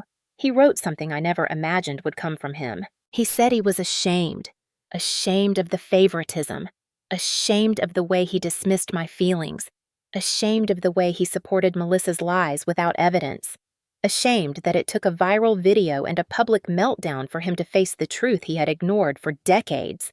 The email continued weaving through memories I had pushed down for years. My mother wrote that she remembered times when she had doubted Melissa's version of events, but chose to believe her anyway because it was easier. My father wrote that he saw the pattern clearly now, but felt powerless to undo the damage. They both apologized. Not the hollow, sorry you feel, phrased apologies Melissa used whenever she wanted something. These were full apologies, layered and specific. They apologized for making me the scapegoat. They apologized for placing Melissa on a pedestal. They apologized for not protecting me. They apologized for letting me carry more weight than any daughter should have to bear. They apologized for acting like my pain was small and Melissa's inconveniences were massive. My mother wrote that she cried for hours after watching the moment Melissa slapped me, cried harder when she saw my face afterward, the shock, the hurt, the restraint. She wrote that it broke her heart to realize she had contributed to that silence in me. And then, for the first time in my life, my parents acknowledged something I had always known. but never dared say aloud.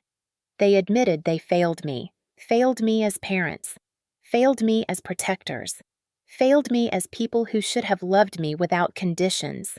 The last part of the letter asked for a chance to talk when I returned home. They said they would listen without interrupting. They said they would not defend Melissa. They said they were ready to hear everything I had held inside. They said they wanted to make amends, even if it took time, even if it took work, even if it never fully healed the past. When I finished reading, I sat on the edge of the bed, tears slipping down my face. Not the painful kind, but the stunned kind that come when something you longed for but never expected suddenly arrives. I read the letter again, then a third time, letting each sentence settle in, letting each apology loosen pieces of grief that had clung to me for years. Outside, the sound of waves drifted in through the balcony door, steady and soothing. I folded the phone into my hands and whispered the truth I had never said before. Maybe they really are trying. And for the first time since leaving Florida, I allowed myself to hope not for the past to be rewritten, but for the future to be different.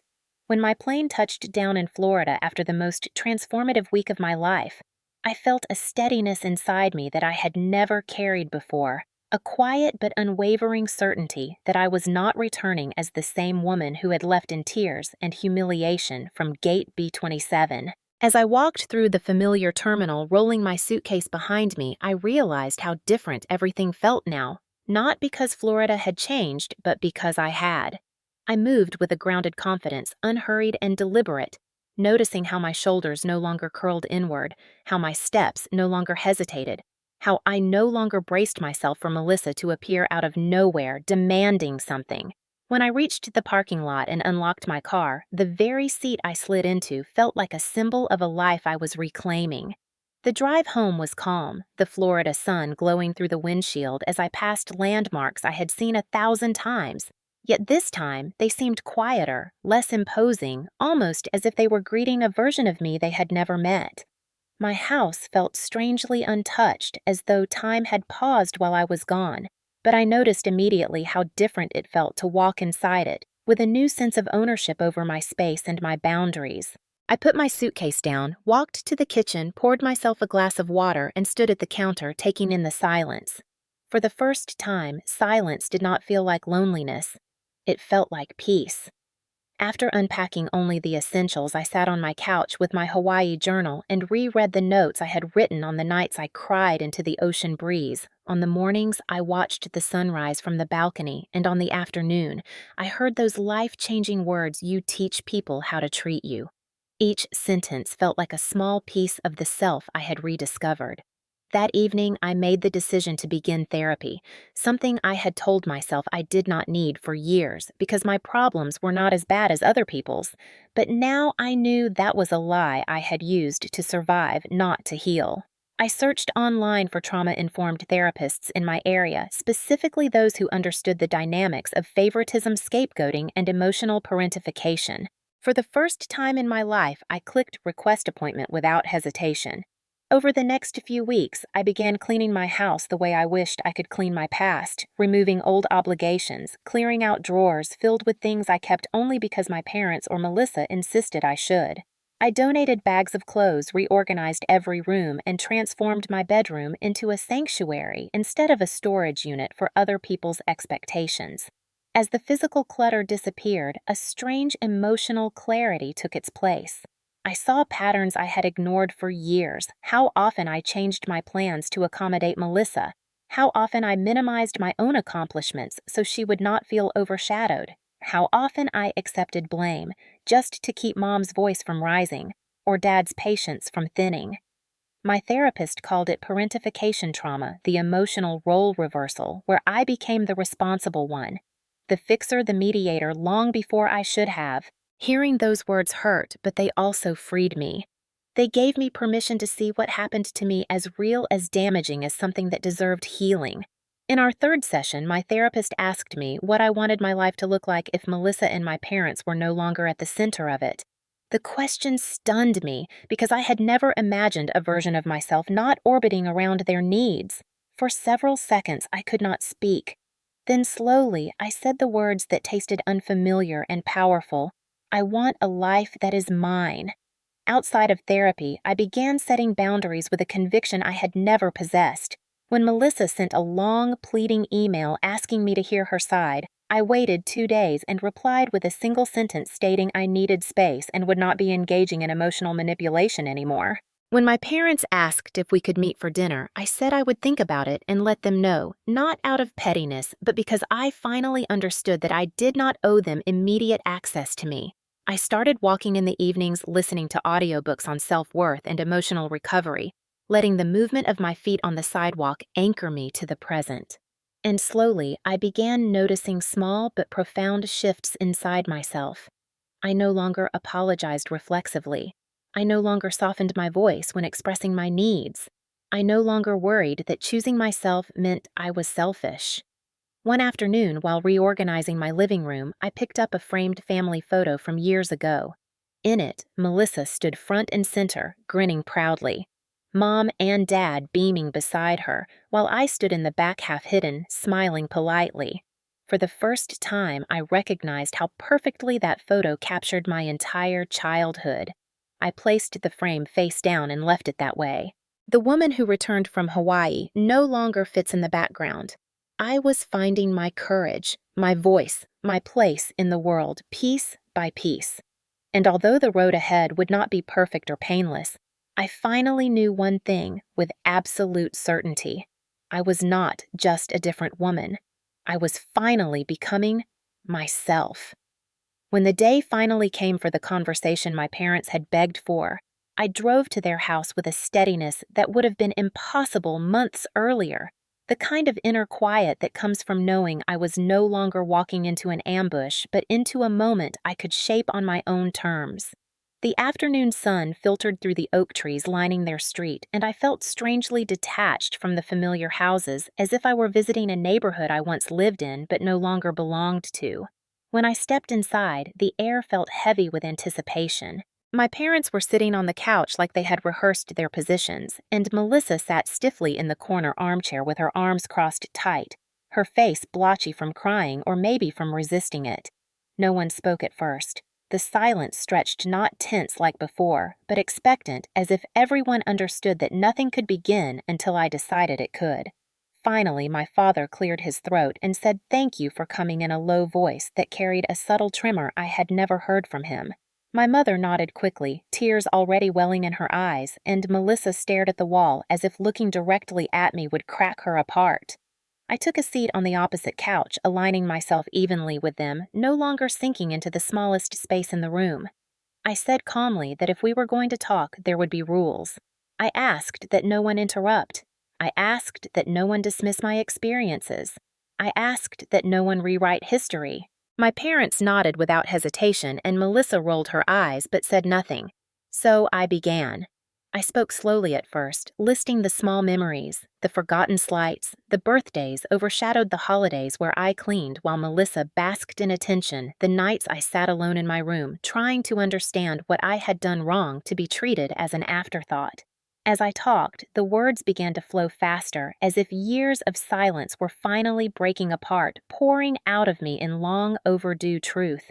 I described how every disagreement ended with me apologizing, how every conflict ended with them comforting Melissa, how every accomplishment I had earned was minimized whenever she needed the spotlight. I told them how exhausting it was to grow up believing love was something I had to earn by staying quiet, staying small, staying compliant. My mother cried openly, pressing tissues to her eyes, and my father sat rigidly. His jaw clenched, but his gaze never left mine. Melissa kept her arms folded, but something in her posture shifted, a tightening or a flinch, as if my words were hitting places she did not want touched.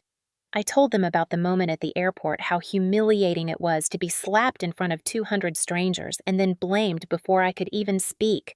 I told them how it felt to hear them defend Melissa instantly, reflexively, with the same old certainty that had followed us all through childhood. I told them that I canceled the Hawaii trip not out of cruelty, but out of survival, that I had reached the end of what I could swallow, the end of what I could carry. When I finished, the room felt still like the air itself was holding its breath.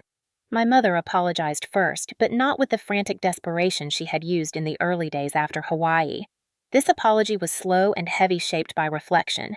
She said she had failed me. She said she had chosen the path of least resistance for years because confronting Melissa meant confronting herself. She admitted she hid behind the idea that I was the strong one because it excused her from protecting me. My father spoke next, his voice low and cracked. He said he had no idea how deep the favoritism ran because he never questioned it, never challenged it, never looked closely enough to see the damage. He said he was ashamed of how quickly he had believed the worst of me and the best of Melissa. He said he wanted to change, even if it took time, even if it took work every day. Then finally, all eyes shifted to Melissa. She stiffened, pulling her shoulders in defensively, and at first she said nothing. But I could see her jaw trembling slightly, see the cracks forming behind the stubbornness.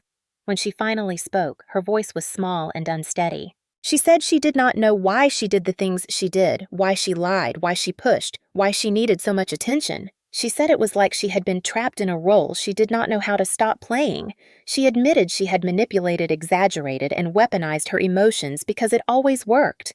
Then her voice broke completely, and she said the words I never expected to hear from her. She said she was sorry. Sorry for slapping me. Sorry for lying. Sorry for years of entitlement. Sorry for making me feel like I did not matter. She said she hated the version of herself the viral video exposed and did not know how to face it. I listened, not forgiving instantly, not forgetting instantly, but allowing myself to hear her honestly for the first time in years. I told them all that I was not here to fix them, not here to carry the emotional load anymore. I said I was willing to rebuild, but only with boundaries, only with accountability, only with mutual respect. Not the lopsided version of family we had before. The room filled with a fragile but real sense of understanding, the kind that comes only after truth scorches everything false. For the first time in decades, we were speaking as people, not roles. And whether or not it lasted, whether or not healing continued, I knew one thing with absolute certainty.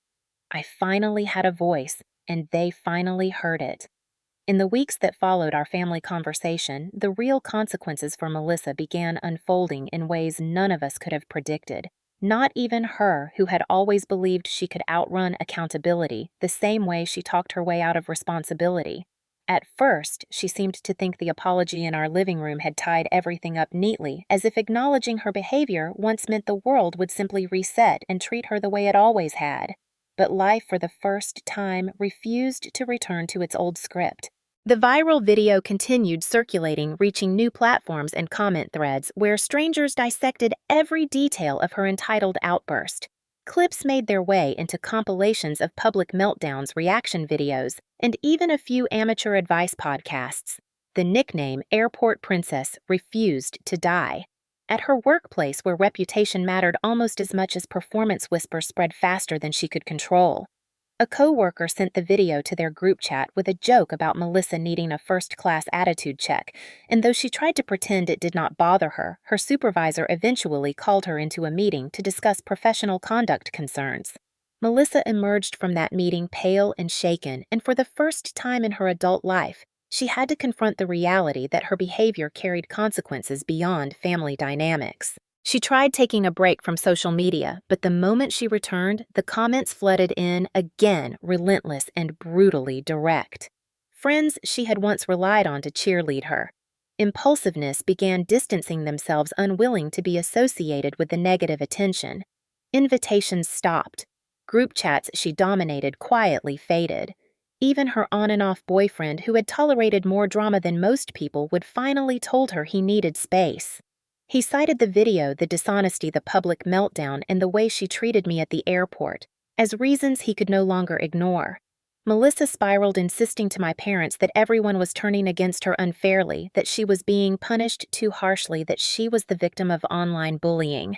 But every time she tried to rewrite the narrative, someone would send her a new screenshot, a comment thread, or a reaction clip proving that the world had watched her actions clearly without the filters of childhood favoritism or selective memory. My parents did not rush to rescue her this time. They did not excuse her behavior or soothe her ego.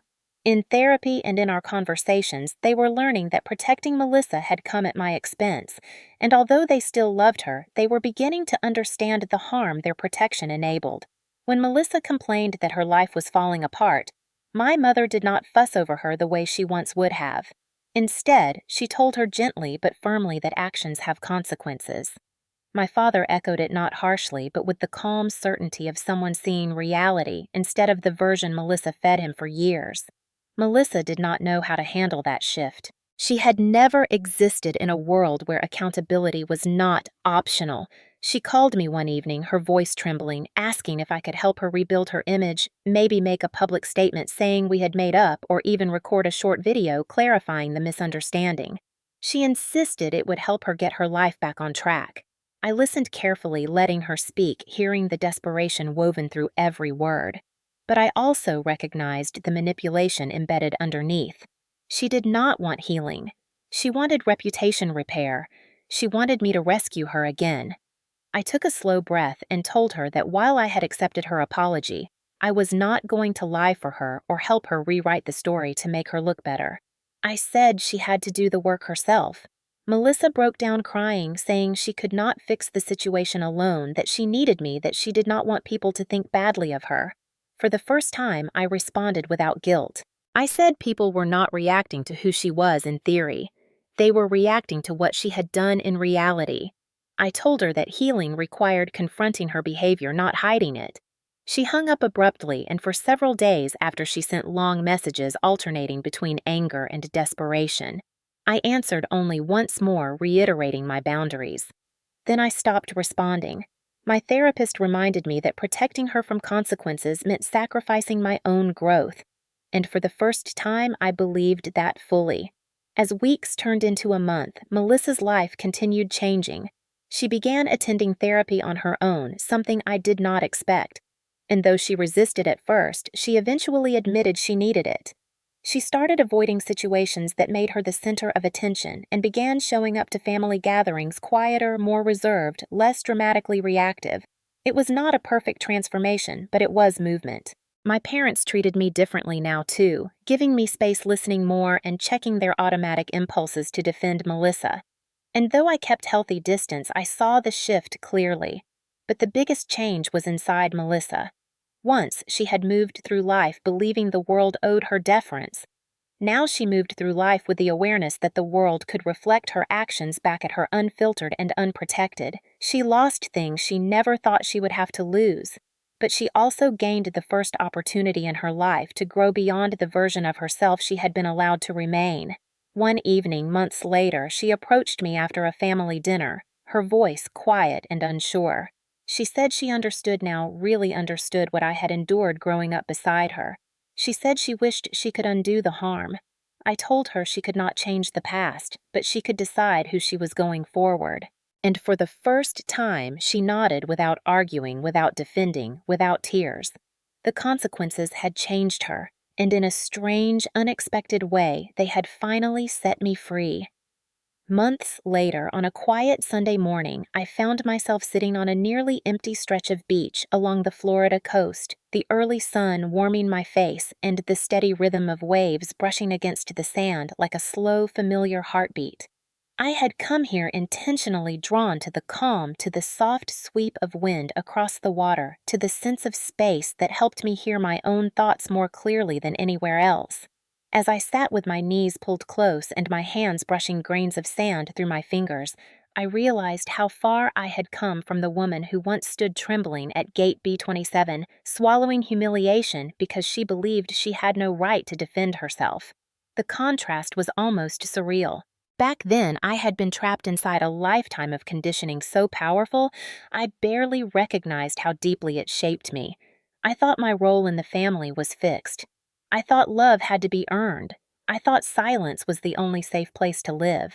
Now, sitting here with the breeze lifting strands of my hair and the sunlight warming my skin, I felt a sense of peace so complete it almost startled me. Hawaii had changed me. Therapy had changed me.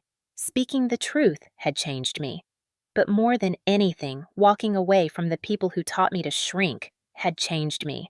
I thought about the moment on the airplane when the wheels lifted from the runway and I felt the weight of 30 years fall away.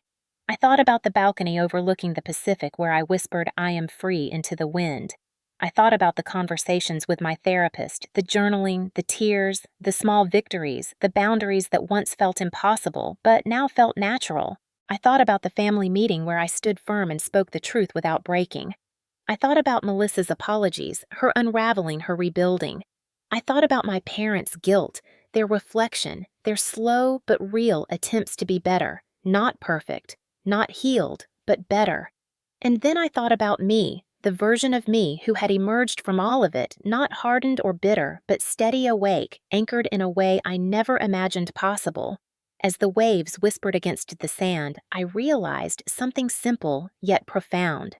The slap at the airport was not the beginning of my downfall. It was the beginning of my rebirth. For decades, I had lived inside a narrative someone else wrote for me, one where I played the forgiving daughter, the responsible sibling, the emotional cushion that absorbed every impact so others would not have to feel discomfort. But the moment Melissa struck me across the face and Mom and Dad rushed to her side, the script finally shattered. And even though it took courage, I never knew I had. Stepping out of that script saved me.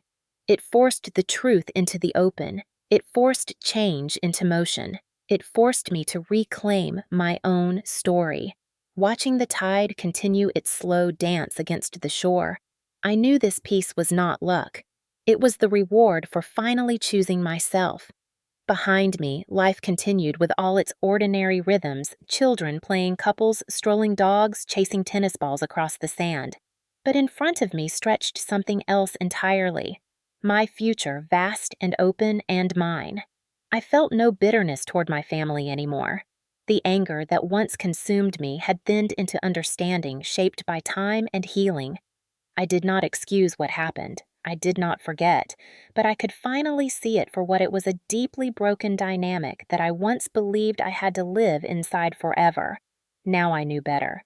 I taught them how to treat me, and now I was teaching them something new. The sun climbed higher, painting the water in shades of silver and blue, and I closed my eyes, letting the warmth wash over me. When I opened them again, I felt a quiet certainty bloom inside me, gentle but unshakable. I had survived. I had rebuilt. I had reclaimed myself. And I was proud. On that peaceful beach wrapped in sunlight and memory, I found myself thinking of everyone who had ever endured years of being overlooked, unappreciated, blamed, silenced, or made to feel small in their own families. People who carried wounds that were never visible but always felt. People who learned to shrink because shrinking kept the peace. People who taught others they could endure anything because they believed they had to. I thought about them because for years I had been one of them, and now, finally, I wasn't anymore. So to anyone watching, listening, or reading my story, to anyone who has ever stood where I once stood, I want to say this from the deepest part of me. You deserve to take up space. You deserve to be heard. You deserve to be treated with respect. You deserve love that does not come with conditions. And you deserve a life where your peace is not sacrificed for someone else's comfort.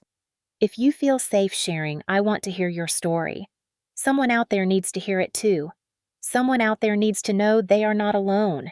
Someone out there needs to know that walking away is not failure. Sometimes it is salvation. Where are you watching from? What time is it where you are? And tell me honestly, have you ever walked away from someone who kept hurting you for years? Your voice matters here. Your story matters. And maybe, just maybe, hearing yours will help someone else find the courage to choose themselves too.